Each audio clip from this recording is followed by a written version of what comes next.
দেখো ঢালাই পড়বে, তাই ঢালাইয়ের সব ব্যবস্থা করা হচ্ছে। দেখেছো, কাঠ টাট লাগানো হচ্ছে, রড লাগানো হয়েছে, আর এই যে পাথর আর বালি।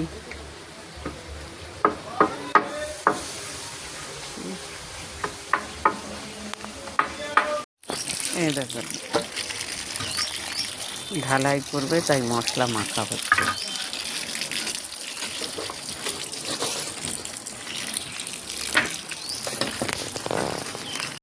ওই দেখো ঢালাই চলছে।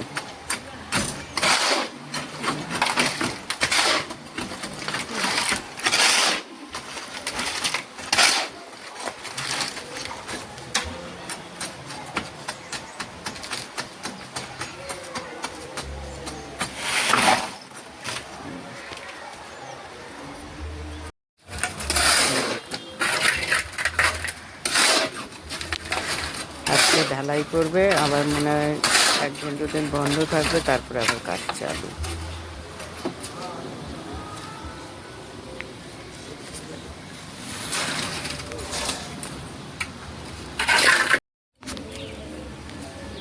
এই যে ঢালাই কমপ্লিট হলো। এই দেখো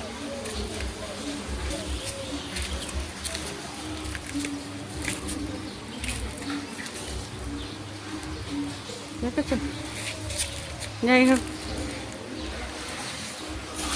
দুদিন একটু মোটামুটি কাজগুলো ভালোই করলে তো ওরা ভালো করতেই পারে। তারপরে এরাও তো নানান জায়গায় কাজ ধরে, কালকে আবার আরেক জায়গায় ঢালাই আছে। এই আজকে পর্যন্ত এই কাজ হলো।